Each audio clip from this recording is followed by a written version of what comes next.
Welcome back to Anime Lockdown. It is my pleasure to introduce to you the team from Nerd to Know Media. They're doing a panel on Doki Doki Literature Club. There's 5 of them. Welcome to Anime Lockdown, everybody. Woo! Thank you very much. Yes, we are the Nerd to Know Media podcast doing a special event at the courtesy of Anime Lockdown. My name is Kieran Calcon, and before we get to all the Doki Doki fun, everyone introduce yourselves. Hi, this is Darryl O'Connor. Hi, this is Katie Riley, otherwise known as Mannequin Blue. This is Keith Smith. Hi.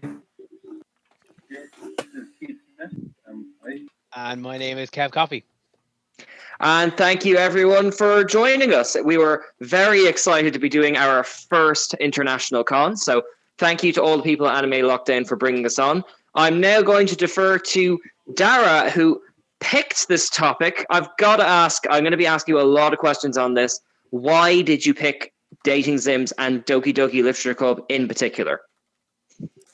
Thanks, Kane. I think it's just because it's one of those games where everybody is interested in it. You know, there's so much going on with it that you can pick bits out and you can kind of run it through. And like dating sims are just something that's always been kind of weird, like visual novels and stuff that I've played, but always been kind of embarrassed. Like a lot of people, you always kind of feel a bit weird playing them. But with Doki Doki Literature Club, it took so much with the actual genre, but then kind of turned in with like hacking and a lot of the meta aspects as well. So there's just so much to talk about. I figured it'd be a good thing for us to look into. The crowd will like it, I hope. And I don't think anyone else has done a panel on this before. No, well, I hope we're the first to it. But before, I appreciate you've got a very excellently prepared slideshow to take us through it. But before we get into that, Katie, what's your experience with dating sims? So I had never actually played a dating sim before being told that we were doing this panel. So I jumped right in and I played Doki, and then I played a couple of others. So like Had a Full Boyfriend, Monster Prom, Honey Pop. So this is a very new genre for me. Yes, well, I'm a big advocate of Hatoful Boyfriend, hashtag Akusan, and all that kind of stuff. Keith, what's your experience with dating sims? I used to have a friend we'd used to get real drunk, and he'd show me like the Mimi ones. So he'd show me like coming out on top, and then loads of really inappropriate stuff on Newgrounds, and stuff like that. And then I got into like Steins Gate, and Persona had a bit of the visual novel dating sim stuff, and then I just kind of got into it. Okay, well, you've mentioned the magic word persona, which passes me straight over to Kev. What's your experience?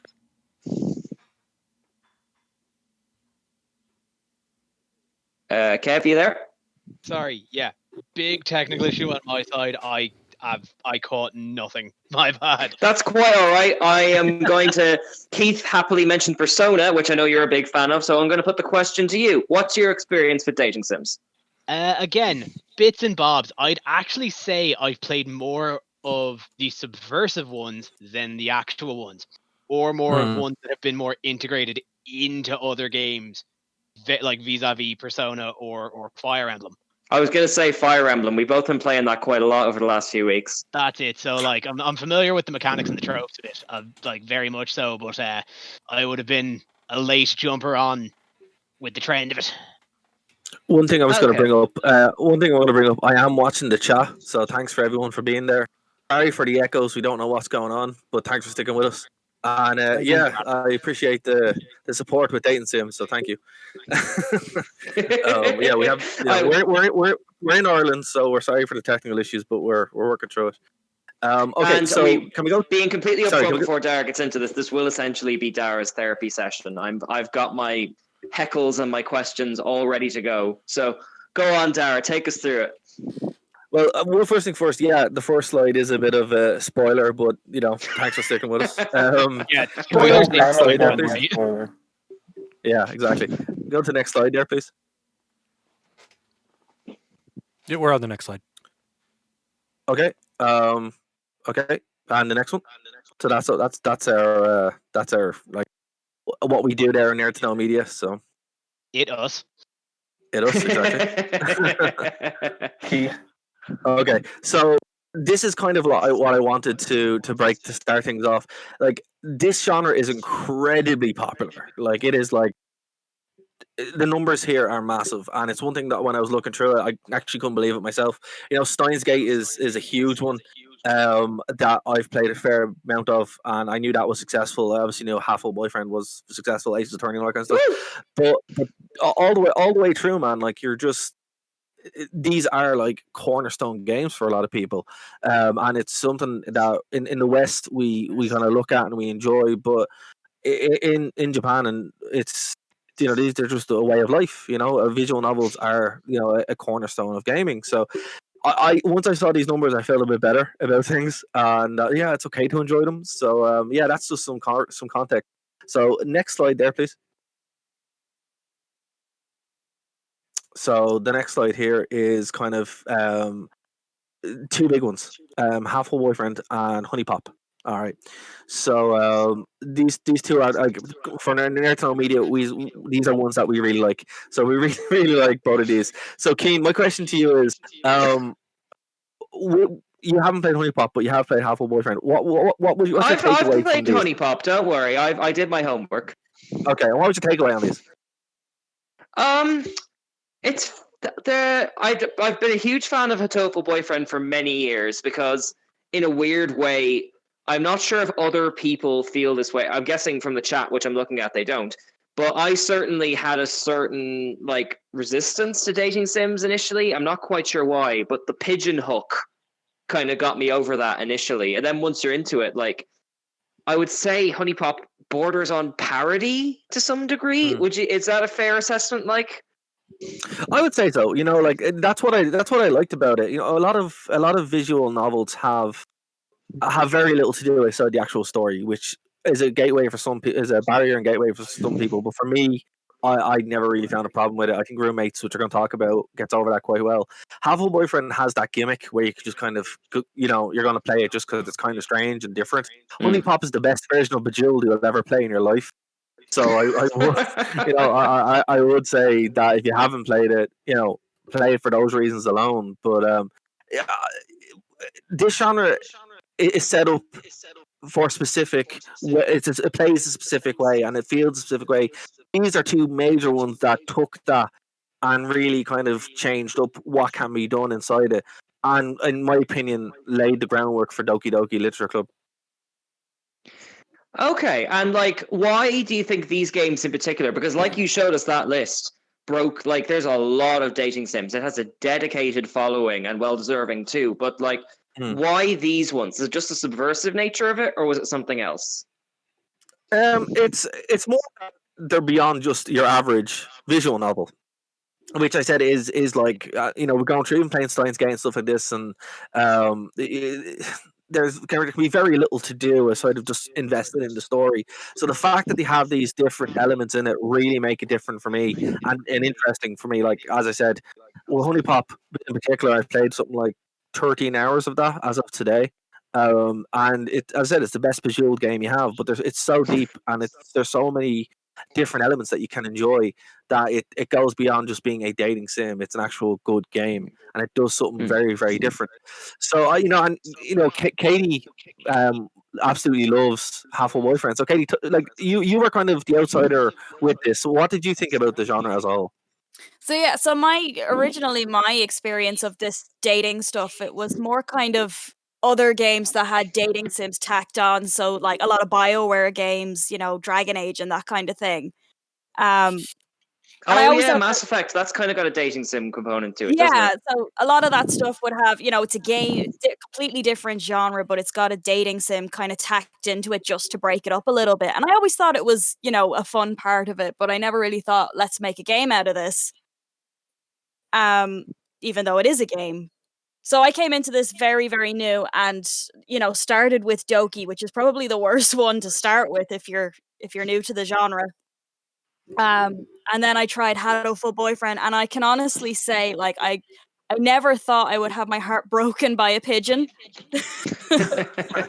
Like, I am scarred. I put so much work into this pigeon. And before we get into too far down that rabbit hole, I'm going to pass back over to Dara, or Keith or Kev can chime in. I'm watching the chat. Someone mentioned Mystic Messenger. Are you familiar with that game? It's one that popped up a lot, actually. But and it's actually on my list now when I was doing research. Full disclosure, last night when I was typing this up or finishing off, I gave my computer a virus from the pop-ups. When you start animate dating sims, you get weird pop-ups, and I'm like, oh my god, I can't believe I nearly killed my computer. But yeah, Mystic Messengers is one that's definitely on my list to play, and it's going to be played next. When we expand this out, maybe on the show or something like that. But I haven't had a chance to play. Keith, you have a much deeper knowledge of this stuff than I do. Have you played Mystic Messenger? I've seen it pop up a few times, and a friend of mine actually recommended it to me, but I really don't know anything about it. I like to go into all these blind because the ones I have played are the more subversive ones. So going in completely blind helps a lot. Yeah. And the guys in the chat, thanks for all your messages. They actually really want us to play it, so we'll play it. Guys in the chat, by all means, keep making recommendations, and we'll see if we can bring it. We do have a planned kind of discussion, but by all means, this is a live event. Chime up your weird pigeon cool things. I want to learn more about this genre. Dara, I'll pass it back to you there. What have you got next? Okay, so next slide there, please. So these are two that we've really started looking at. We really dig into. Like Roommates, I really enjoy. It's a straight visual novel, so very much what you're going to expect. And Monster Prom, this is one that Kev really talked about, and he sold me on it completely. So Kev, talk to us about Monster Prom and why you think it's a standout genre. Actually, before you do that, it's on sale on Steam now at the moment, guys. If you want to grab it, so check it out.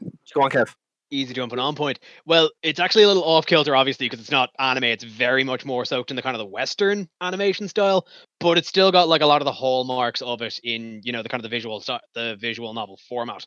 What really grabbed it for me, for a start, the comedy. It's absolutely just turned up to 111 in the comedy. It's raunchy, it's gory, it's dumb. I love it. It's hilarious. But then on top of that, it's got all of this kind of over the top humor, but it's also incredibly inclusive, which is something you don't see in a lot of these sort of visual novel datings. Play as multiple genders. When you're starting it off, you get to choose your pronoun. It's all these kind of little things that just make it really inclusive to everyone that can play. I just thought that was really charming. And on top of that, it's really short form. It's one that you're meant to run through. It takes an hour to go through. You play it 3 times in an evening, and you just have a good time. And it's incredibly charming, much in the way of a lot of these kind of visual novel dating sims. All of the characters, the ones you can date and then the NPCs you can't, they're all just incredibly lovable characters. And that's what. Sorry, you go first, Dara. Sorry, Kane. I was just going to say, and that's one thing that I really did appreciate. These two are very similar. Roommates and Monster Prom are very similar in construction. They could be very, very similar, but they're not. The way they're, even though they're more traditional visual novel dating sims, their approach is completely different, and that's one thing that I find really endearing about the genre. It opens up two completely different ways of telling the storyline. Where Roommates is very locked in. You can be male or female, but their stories intertwined, and even when you're playing it, it's kind of the same thing. With Monster Prom, it's completely different, and it's very short. I was surprised. The short game is about an hour. It's not as deep like Roommates. You're going to be looking at about 6-7 hours. Okay, well, actually, I just want to hit on a point that Kev mentioned with Monster Prom. I'm sorry, Kate, I'm going to have to single you out as the only woman on this team tonight, but you mentioned in our casual chat earlier this evening that you were put off in some respects by Doki Doki not giving you the choice to be a woman. So is that kind of a deal breaker immersion-wise for dating sims in general, do you think? Or well, you know what? It's not even the whole picking your gender thing. For me, it's more about immersion, and I'm happy enough to be a faceless protagonist, and they never tell me my name or my gender, and I just insert myself into it. But this was kind of I was 5 or 10 minutes into the game, and they said, "Oh, by the way, you're a boy," and I kind of went, "Okay, well, that's killed it a little bit for me." I mean, You see, it's fair to say that Doki Doki breaks more than just the immersion, but yeah, I see where you're coming from. Well, here's what I would say, and that's a good jumping off point. If you go to the next slide there, please. It's an interesting point that you brought up there, because the major tropes that this genre is built on are, static anime style usually, and naive. By the way, there is a typo on these slides, so we apologize. But there's a naive, faceless, self-insert protagonist usually. Large collection of waifus, clear character archetypes. So everything here is built on archetypes. And there's lots of convenience and happenstance that just kind of happens. You show up and you're like, oh, you can help me solve this, or oh, it's a good thing you're here because now we need to go and do this, right? And it's that they're kind of like the trope. So I think with Doki Doki Literature Club, this is where it started changing from the very beginning. It's like, no, listen, you're not a nameless faceless protagonist. It's you. You're involved with this, and you're kind of told that, look, you're not going to be able to pick. This is you right there. And what happens later on, it's subtly hinted throughout the game. And then when the game actually breaks, like, by the way, full spoilers, 100%, we're going to smash this game to bits. But when it starts going into, it's craziness. Go so far as, Katie, if you had your name on your computer, Katie, it would start talking to you. Oh, hi, Katie. That's what you'd be referred to as. Yeah, this is a game that builds up every stereotype the genre has defined, just completely one-dimensionally, just so that it's kind of built for people that know the genre, so that they can just be like, okay, I get this. This is as bog standard as it gets, and then that's when it kind of hits you over the head with a baseball bat. About 3 hours. Well, actually, Kev, you've hit upon a really good point there. As far as the characters you meet in dating sims, what would you consider to be the tropes or stereotypes? I know we've got a list up on the screen, but just in terms of characters, it is kind of what's listed there. It's very much kind of these are all tropes and archetypes that are really they're seen not even in the visual novels, but just kind of in anime in general. There are archetypes that a lot of character writers fall back on to kind of build characters on, or some just don't, and they just use the archetypes, and that happens. But so yeah, you'd expect, as I said, so very in this sort of one where it's standard boy has harem a girls thing. You have you're very kind of naive young boy, doesn't know what he's getting into, and happenstance falls him into a group of girls. Then each of the girls, just to kind of distinguish them all, have the very kind of clear archetypes. You've got the shy one, you've got the really kind of standoffish one, you've got the really bubbly one. So these, again, very clear archetypes just to differentiate them. And then up on top of that, very clear visual signifiers in the designs. That's it. It's every single game. Every single kind of game that follows this format has specific tropes. And when it comes down to, as Kev said, there's the different kind of girls, particularly when we get into the game, you can kind of see that they're subtly changing them. What you think you're getting into, you're not getting into at all. It's completely different. So if you can go to the next slide there, you can kind of see what your standard dating sim looks like. So if you see here, these are two screenshots again, one from Honey Pop and then one from Roommates. Very static, very cute. The lots of waifus, very attractive people, all that kind of stuff. So it's this safe environment that it builds up that immerses you. So if we go to the next slide again, you can see exactly what starts happening.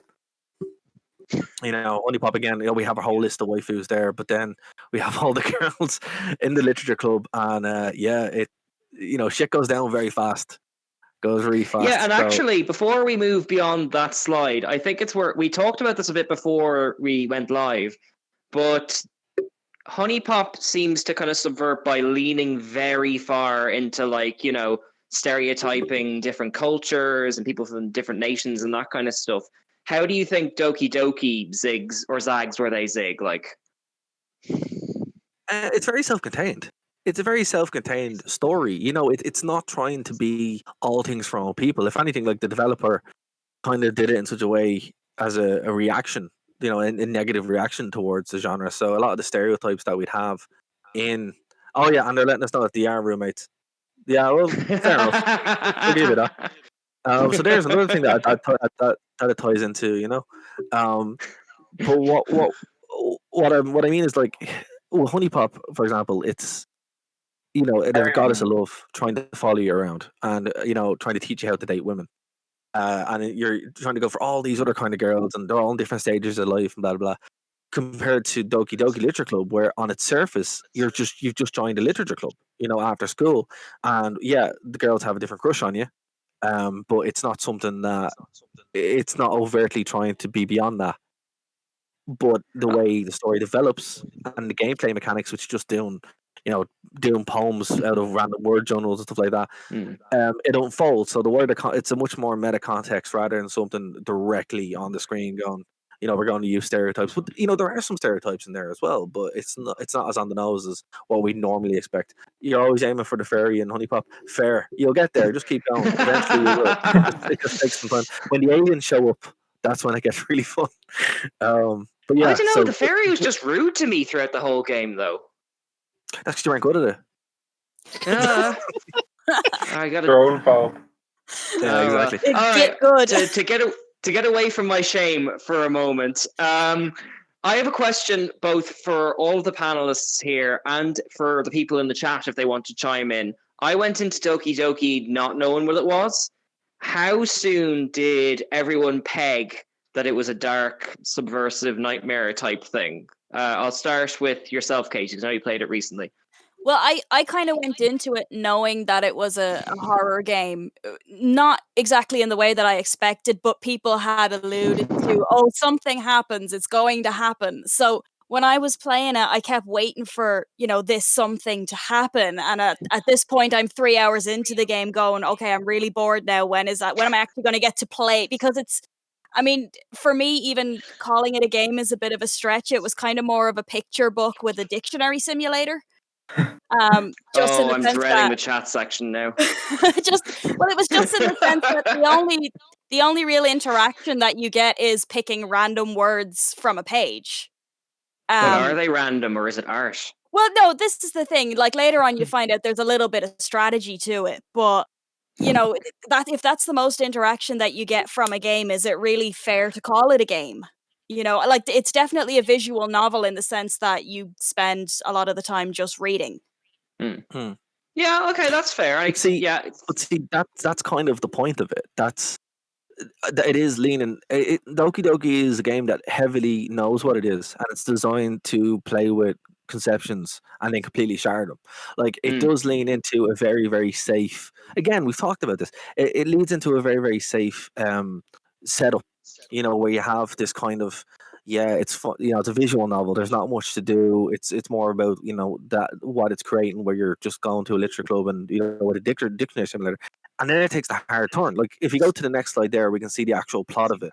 You're a member of the club along with 4 girls. In each chapter, you create a poem around 20 words selected by the player, and then you compare it to previous poems. Right? You're introduced to the 4 girls, and they're each different, these archetypes. But there's still some darkness in there, and the main darkness is with Sayori, where she's your childhood friend, and she's the one that brings you in. But it's there's a lot of undercooked things there. Like you're not exactly sure what's going on. Yuri was one who I always kind of liked myself, and then there's Monica, of course, just Monica. And she kind of when it unfolds and it gets really dark, you kind of understand why things kind of seem off. But I think everything that's done in this game is very deliberate. It's extremely well set out, and it's all to kind of lull you into when that big twist happens and when the game starts going mad. It's because you weren't expecting it, and I think if they actioned it up a bit, it'll take away from the hit of it. Like if they had a Bejeweled simulator or something inside there, it wouldn't be the same. It wouldn't really fit, So yeah. Oh my god! I can only imagine what kind of nightmare Bejeweled thing it would do, like grabbing photos from Facebook of 10 years ago every time you get a matchup or something like that. I just want to say I like visual novels. Just saying to the chat, I like them. And Yuri is Does the best Phoenix Wright count as a visual novel? Because I love those. Absolutely. Yeah, Okay. it's a visual novel with kind of sections. I mean, just to bounce off something that Dara said, just that it knows what it is. I've completely lost my train of thought now. And just to get on that comment, Oh, yeah. I hope I'm pronouncing this right. Get in a tizzy. Oh yeah, I got it now. I've read it loud. Oh yeah. The content warning when you start the game, it tipped me off. Yeah. Very good I'm point. not hugely up on this genre. I don't anime game good.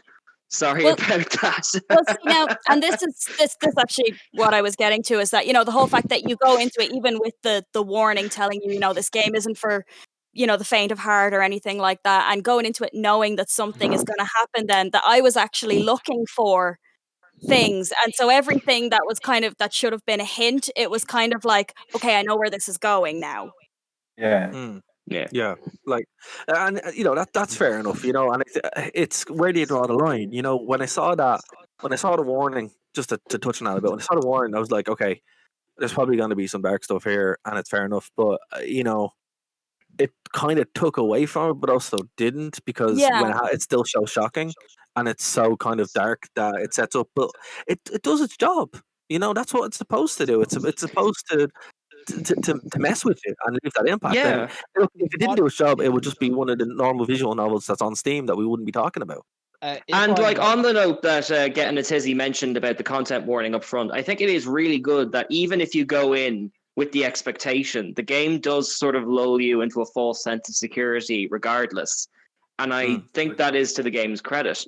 I just want to pass over to Keith, actually, because he hasn't chimed in a while. What was your experience of playing this game? Did you go in blind, or?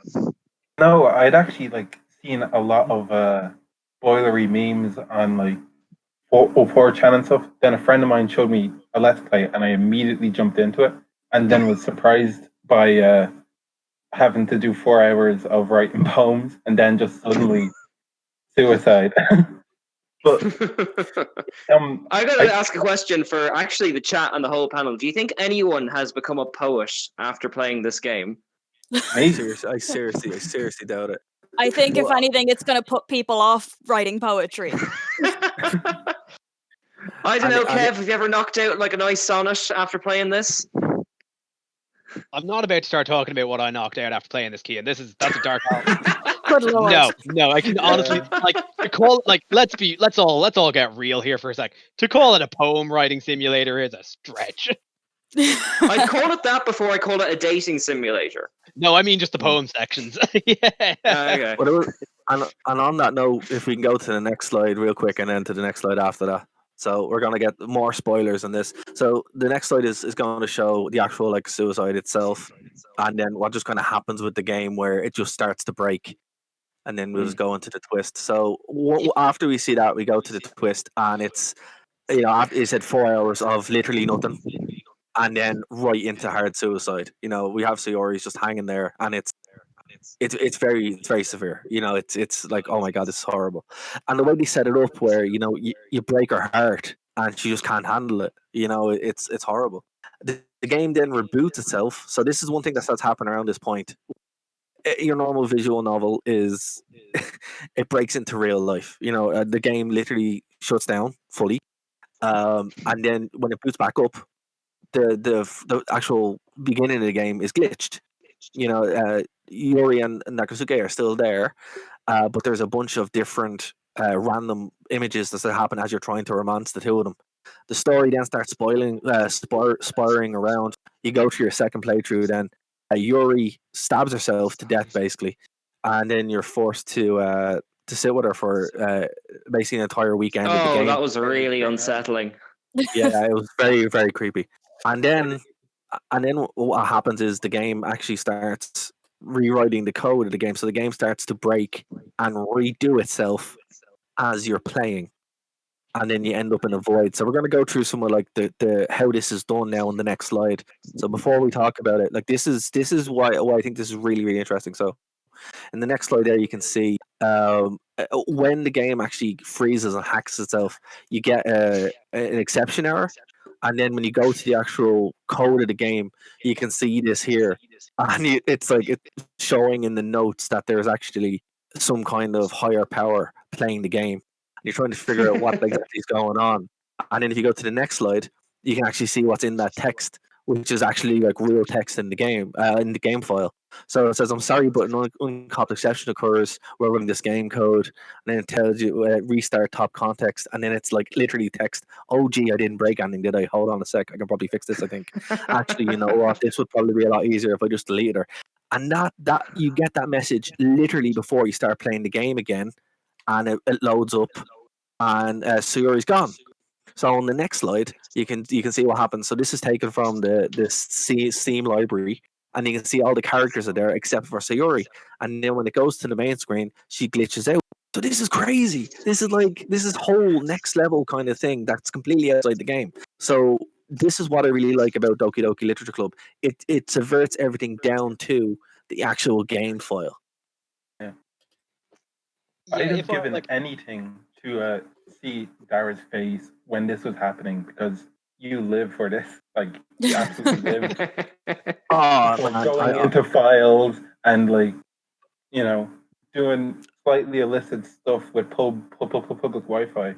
But look, this is the most perfect Dara game ever. Oh yeah, no, it is. It's fantastic. It's just one of those things where, like, you know, and the crowd's getting into the chat's getting into it there. Where the fork breaking wall glitch is fantastic. It's just, it's so out of the blue. It's so unexpected. And it's You know, and executed so perfectly as well. There's like, you can't miss it as well. It's not as simple as, oh, it just reboots. It's everything changes. yeah, And to be Even honest, I down feel to- like that's something. Sorry to cut across you there, but I feel that's something that gaming as a genre still doesn't capitalize on enough. The fact that it's really interactive and on software and all that kind of stuff, and visual novels really are fantastic in that way. But there's been so few games that actually really use the technology in surprising ways. You know, like at least like this. yeah, that's what shook me particularly with this, is just how like, I knew going in that something was going to happen, so I expected the horror twist. But what grabbed me was it flipping the concept of a video game on its head. And like, I played Undertale just before this, and that's a game that kind of breaks the fourth wall and self-awares. I think that this even just goes beyond that and starts playing with, like, when the game starts playing with your hardware, that's Exactly. another level. Well, see, there's a good comment there in the chat from Teacup Cup where it's, "You don't play Doki Doki Literature Club, it plays you," which it does. Which it does. You know, it's and there's lots of questions there about the stream. Like, I'll be honest with you, I actually tried to stream this before the panel over the weekend during the week, and it's actually very difficult to do the setup because of the way it plays. You nearly have to have an external card to capture it from a different computer because of all the stuff it does to your machine. Like, it literally changes files as you're playing it. So when it reboots and stuff like that, you're kind of like, "Oh, what's actually happened here?" And it is free, so but don't be shocked when this kind of stuff happens, because it's all the plan, but it's so creepy. And if you go to the next slide, we can kind of talk about this a little bit more. That's, yeah, this is when we start kind of getting into the end game, Yeah, where so- the veil is fully lifted, and it turns out there's been someone behind the whole thing. Exactly, the whole time. And then we go to the next slide and we start seeing that it was Monica all along. Just Monica. She was leading us all through this this dark journey, you know. And I have to say, when we get to the end game of this broken dimensionless world where Monica is sitting there and just staring at you, and if you're actually playing this on, if you manage to get this on a streaming platform, she actually talks to you. She's like, "Hello, everybody." You know, it's so weird. It's so weird. Yeah, the game goes through your Steam details, gets your actual name. Well, yeah, we'll find out if you're streaming on Twitch. That was the bit that made me jump. Yeah. Yeah. So, like, as I said, you know, if Katie played through, the immersion of her being a boy would be smashed because she'd be talking directly to her. And here's the thing: Monica actually is in love with you, not the character, you, the person playing the game. And it's so spooky and so weird. So, as you can see in the slide here, the veil is lifted and revealed that Monica has become self-aware and wants you to play her, not your avatar.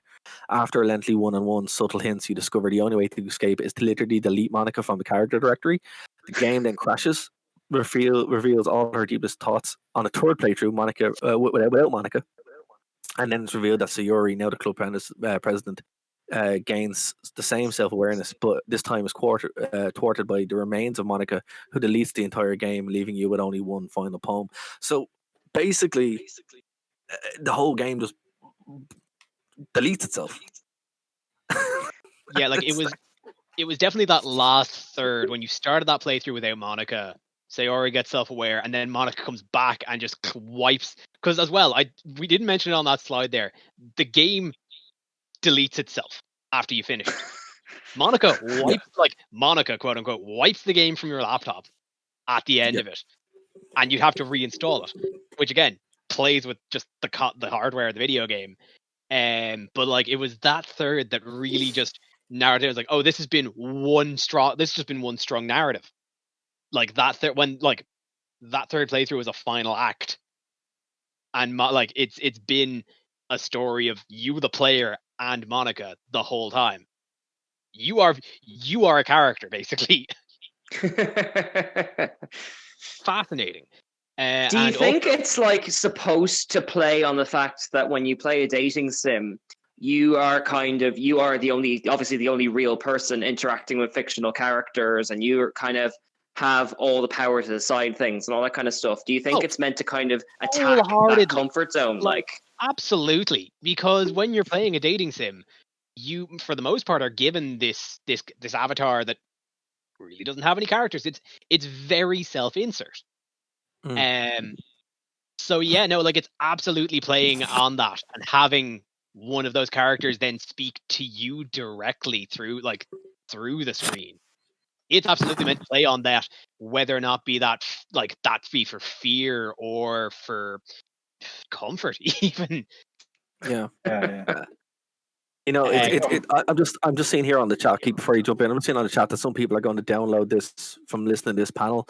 Guys, I'm sorry. Yeah. You can find us on Facebook, but we're not paying for the therapy. No, they're not even that. So prepare for 4 hours of literally nothing, and then you're in for something. What I'd say is download it. It's free.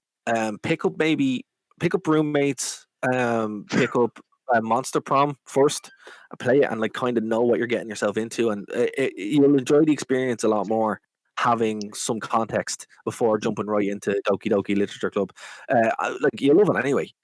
But definitely pick up Monster Prom, maybe because it's the cheapest one actually. Now it's a couple Monster of Prom, euros. €7 in Ireland at least. I don't know about the US. Yeah. So Hatofu boyfriend dates some fine pigeons.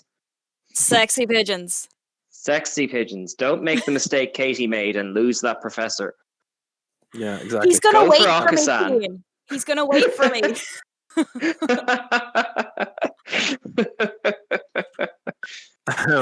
But yeah, it's definitely for your first experience with a dating sim. I think there's a lot to be gotten out of it, and I think it's an interesting experience either way. But to really kind of get immersed into it, like have one or two as points of references. But sorry, Keith, you're going to jump in there. Oh, I was just going to talk about like how typically dating sim or a visual novel is just pure power fantasy. Like even your dialogue options, they're just the most ridiculous thing. You're essentially just saying to the girl what you want them to hear, and then for the game to just like I was playing as Rude Dude was my name, and then just suddenly Keith appears on screen. I'm like, oh fuck. So it's no longer you're playing the character. This isn't, it's like arguably every game's a role playing game because you're playing a role. But this game's going, no, it's you. I'm after you. Yeah. And that's the hardest trope that it kind of turns at the last point. It's like it takes away that power fantasy. It strips everything down where it's like, okay, the game is now against me. And everything you've done, there's some kind of repercussions for it. And it's funny because the guy who developed this game hates dating sims. That's what's funny. He I can believe that. You can tell. You can tell. And he hates visual novels. It worked on Katie. Yeah, it's true. Like that's the thing, Now, in fairness, if I had gone into it with a little bit of experience, the problem was I went into it with with no frame of reference, and I'm a filthy casual, so I prefer to play my games rather than have them just happen while I watch. And like I did think some of the Monica stuff towards the end was very cool. I just didn't think that the 3 hours of nothing was worth it.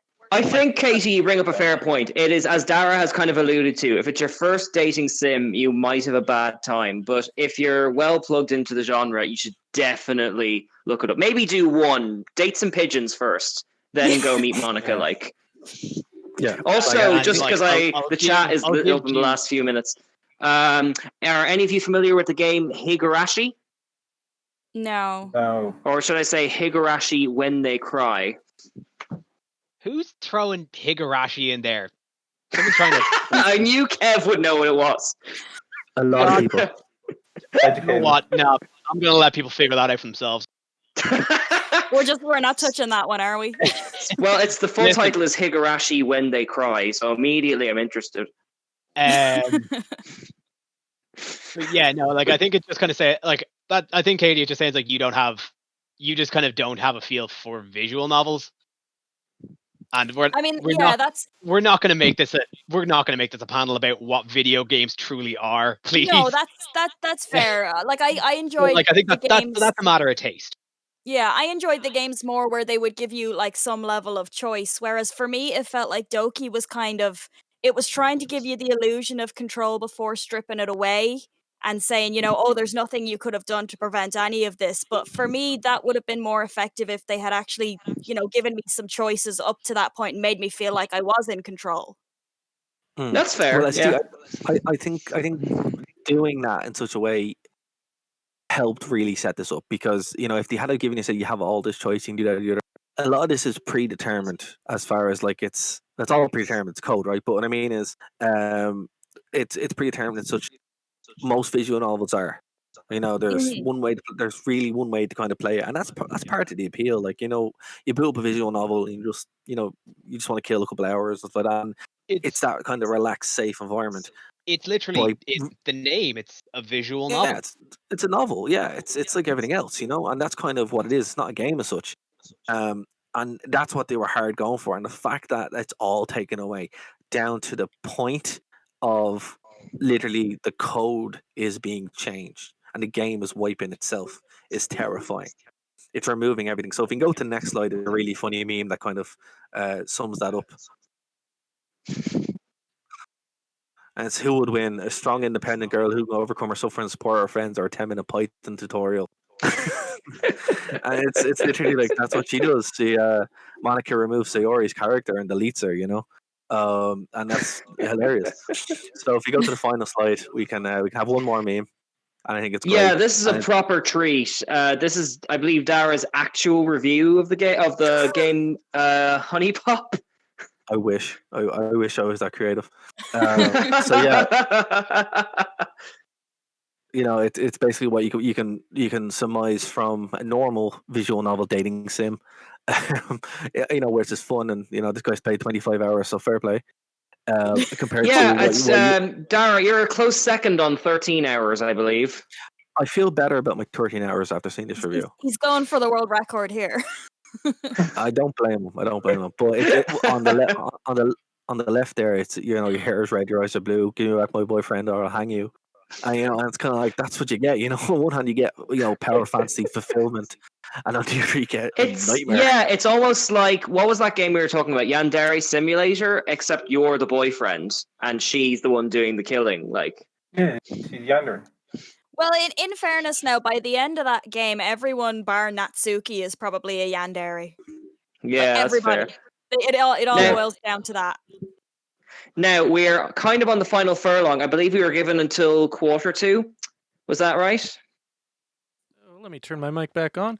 Yeah, you have about 17 more minutes if you want to take questions. Oh. Okay. Sure. So, yeah, so that was kind of all of our scripted things. Guys, you have any questions for us? I'll give you a minute or two to filter those in. But we'll wrap up and some final thoughts. So, Dara, any more thoughts you have on this game? And are there any dating sims you recommend that you haven't recommended already? Not dating sims, but there's a couple of good visual novels. Like if anyone's a fan of the fan of the name's gone. Revolution series, the fighting sim, it's a fighting game which is gone. I can't remember. Anyway, even in fighting games, they have these visual novel components that I've noticed recently. Like one of the most recent ones, it is a full visual novel inside the game, and that's the game. So there's a few that you can find. I'm noticing them more and more kind of appealing. But final thoughts on this game as a whole. Doki Doki Literature Club is a game that I wouldn't go on blind, and you can't if you watch this panel, you can't go on blind. But it's one Sorry. that, yeah, it's like there's a game called Pony Island. Pony Island is very similar to this, where you play like a a kids game or such, and then it turns out that it's a game coded by Satan, and it's fun. It is. It's a lot of fun. Yeah, but it has a lot of similar kind of names to the things they're playing with on this. And I'd say, to really appreciate something like this, you're going to have a bit of grounding. So you're going to enjoy this either way, unless you're Katie. But I feel like we picked on Katie. We picked on I Katie can't enough. even argue. But see, that my problem with the game was that more of the stuff was it was kind of more. I don't know. It wasn't like you guys are kind of fangirling over, the game codes itself, and my problems with it were kind of more superficial and skin deep. Yeah. Can I just jump in there? Guilty Gear Revolution, the most recent one on the PS4. That's the game I couldn't remember the name of. But yeah, like not picking on Katie, obviously, but like it is it is it is hard. It's hard to kind of get into cold. And that's my only concern when it comes to this kind of presentation where you're not getting to really appreciate it because you can't. It's a hard genre to get into. It's very, very niche.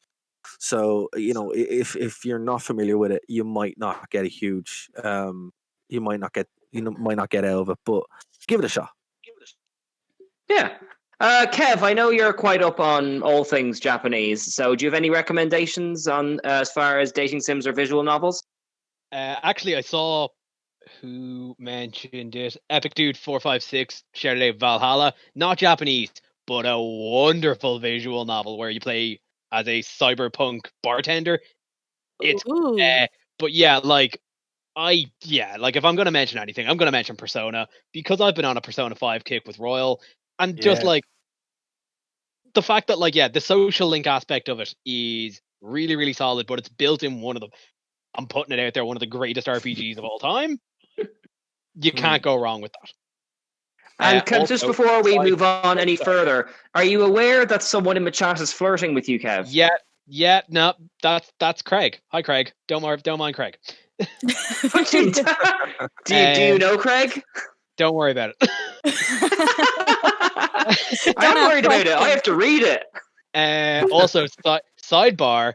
Anyone else think the soundtrack for Doki Doki is catchy as shit? Because man, I cannot get it out of my head. It's one of the things that I actually had in my pros. I had beautiful design and music, and that was literally the only pro I could come up with. Yeah. After I finished it, I found out the soundtrack was on Spotify. Half of that soundtrack went on my playlist. There's a great remix of a bunch of the last song. It's the last track on the album. Definitely check it out. Brilliant. Yes, I actually want to give a shout out to the Musical Ghost on YouTube. I love his kind of retro swing remix of the Monica song at the end. Okay, hang on. I was still getting a weird chat here that I want to mention. Do you remember? This is from Sensitive Gino. Do you know about the one story about the girl that went and killed someone to see how it felt in Doki Doki? What are your thoughts on it? If you have any? No, I don't. I haven't heard anything about that. That's really disturbing. Yeah. Do you have anything on this? I hope that's like a Momo thing where it's kind of the story goes halfway around the internet before. I hope now, just because living's great. But I am actually curious to investigate that and kind of look that up now. Yeah. And Persona 5 too. Yeah, Persona 5 is great. I'm actually playing Persona 4 at the moment on the PSP Vita. So yeah, that's something that if you haven't played the Persona series, do because it's really good. It's really good. Keith, we haven't heard from you about this yet. Do you have any visual novels or dating sims you'd like to recommend? I'm also going to recommend just Persona 3 to 5. they're just one of the best RPGs with really great character development. It isn't just date best girl. Visual novels, like I definitely recommend like Steins Gate or something like that if you're into just getting like a deep, multifaceted story. Going back to what Katie said about it being a struggle. You're playing the game of Doki Doki for 3 hours before anything really of note happens. A lot of visual novels are like that, and a lot of them have less interaction. A lot of them you don't even get to like make up terrible poems. You're just through text. So I'd recommend like pretty much everything we've brought up here if it's your thing.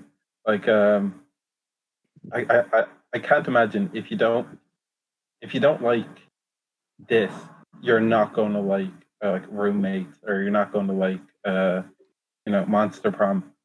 Like it's really about finding the one that has a subject that you're interested in. Like Okay, that's Monster a fair Prom point. would be Monster Prom would that would be more like if you're into like Pendleton Ward's kind of stuff. It's got that like pure charm, and it's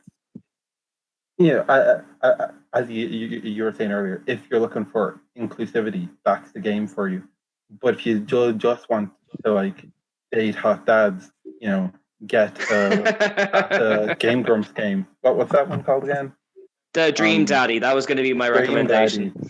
Daddy. Hold on, why are we That only game's mentioning great. Dream Daddy at the end of this? There's voice acting as well, Katie. Good, tell me more, I'll send you on a link. please. I highly I also want to recommend give a shout out to the dating sim that introduced me to this, that before I knew dating sims were Fire Emblem, the original Game Boy Advanced one. I lost interest in fighting once I discovered that mechanic. Like, just because because not only is it like your you character, but you can also like pair up all the others. So it just brings out the most wonderful neurotic micromanager in you as far as that kind of element goes. Like, I just want to we got some clarification. So it turns out that event is actually in the game. It's in Yuri's Hidden Poems. So I didn't know about that. Yeah, I must have skipped that. Thanks for that, because I feel better now. Yeah, Dream Daddy. One of my friends was playing it there, and she had a good time with it. So yeah, I'd say give that a go. yeah, it's actually, I'll say Dream Daddy's a very good gateway dating sim because it moves very quickly. It has a lovely sense of humor, and you've got plenty of, like, as a visual novel, you've got plenty of choice and autonomy. So, and plus, it's Game Grumps. They know how to make you laugh, and they certainly know how to make me laugh. So I'd say that'd be a nice one to pick up, and it's available on the Switch as well. Like, That's it. Yeah, that's pretty much everything I have. So unless the chat want to throw one more question, I think we're good. well, I've got one more question for each of you. You've all played Doki Doki now. If you were to pick one of the girls to be your girlfriend, waifu, whatever the term is, which one would you go out with then? I don't think you have a choice if Monica's involved, do you? Just Monica. It's just Monica. It's got to kill everybody else. Just Monica. Okay. I was actually going to say Yuri, but I think that for some reason the chat is forcing me to say just Monica for some reason. Monica. Just Monica. Just Monica. Well, see, I think that this is the problem with the girls as well, is that they're all quite two-dimensional. In that, how can you pick one to actually be with other than Monica? You think she purposefully made them less well-rounded as people to kind of stake the game? Like, I don't know, if Monica is a nickname for the game designers, then probably yeah. But I think it's more one of those things, because you go into the game and initially, when it tells you, oh, pick a girl to get you, to get close to, you're picking them based solely on how they look at that point. Yeah. So it's not, you're not picking them for personality. You're picking them for, I mean, when I played it, I was like, okay, I'm going to go for the goth girl with the big boobies, And that was literally the words I used. It had nothing to do with personality. It was, let's go for the one with the biggest boobs at this point. Well, I mean, I want yeah. to direct to the chat. They're recommending a game called Hustle Cats. I'm looking at the artwork and I am into it. Hustle cat. I swear to God, I'm about to Google this. If it isn't a bunch of cats on a street corner, I'm not into it. There's a fair bit of that from the images, yeah. Yeah, it looks it looks pretty good. I would have to say, on our Twitch channel, we are going to be probably streaming a bunch of dating sim visual novels and dating sims coming out of this. So if you like our thoughts on it, Oku-san. Oku-san. Exactly. Oh, hello. You have about Like, I Okay, am- so sorry. You have about 5 minutes left, and just because there's so many of you, it might be a good time to promote individually if you want to plug anything. Right on. excellent shout. Okay, so we'll go in reverse order. So, Kev, is there anything you want to plug, or? I don't really have anything at the moment. Just I have a Twitter at KevTalika94 on Twitter. Excellent. retweet And Keith, for anime yourself? Yeah, I don't really have much to promote. I've got an Instagram, Dry Keith. Keith spelled with 2 E's and a T. And I play in a band with Dara. So that's it. And what's the band? Where can they find it? Oh, yeah, that's a Horrenda. Yeah, see, you're good at this. Horrenda. HORRENDA. We're on Bandcamp and all the major streaming sites and stuff. We just released an EP over the weekend, split EP, and there's an album coming. So if you like black metal, if you're one of them, yeah, we have it. Excellent. Thank you very much. I'm not sure we can even get this in 4 minutes, but Katie, you're a balloon artist. Pitch yourself, Well, it's definitely not anime related, but if anyone wants to, keep in touch, maybe recommend some animes for me, they can reach me on Instagram. It's at mannequin_blue. And I post a lot of weird and wonderful body art and balloons. And yeah, if you want to recommend some visual novels for me or just have a look at what I do, just hit me up on Instagram. And for people who are unfamiliar with your work, what are the craziest 2 or 3 balloons you've ever made? Do you know what? I'm not going to say. I'm going to leave them guessing. And if they want to know more about it, they can check out my Instagram. See, Keith, don't look to me. She knows what she's doing. She knows. It's all about the hustle. All right, Dara, before we get to kind of our wrap up, is there anything else you want to plug? Yeah, guys, listen, want to thank you all so much for joining us tonight. Thanks to Anime Lockdown for having us. Hopefully it's the first time of many. And yeah, so if you like what we do, if you like our thoughts and all that kind of stuff, go over to nerdtoknowmedia.com. Nerd to Know Media everywhere: Twitter, Instagram, YouTube, Twitter, all that kind of stuff. You type in Nerd to Know Media and you get to find all our radio shows, content, video, streams, all that good stuff. We hope to see you over on the website.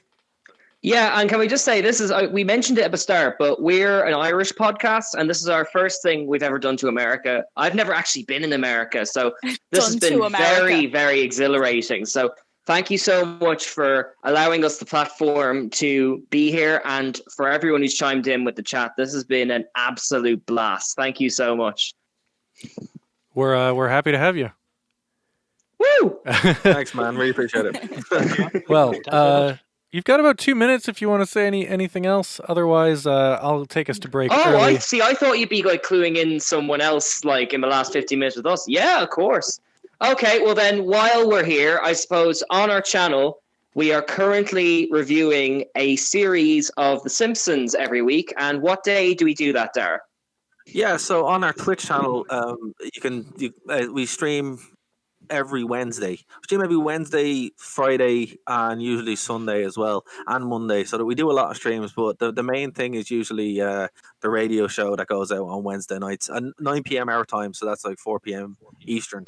And yeah, we'd love to have everyone in there. So and yeah, that's worth bringing up, Dara. We stayed up till 1 a.m. on our side of the world to do this. So if we're groggy or grumpy, that's what it is. My bad. Yeah, that's exactly what it is. You're getting sheer stream of consciousness straight from 2 a.m. Well, thank you so much. Yeah, 1 in the morning's not the time to be playing Doki Doki. I'll promise you that much. No, definitely not. Again, thank you so much for joining us. It seems that the chat really enjoyed your panel. I assume that most of you are going to bed now, but you're welcome. I've got a baby. I go to bed whenever she lets me. Well,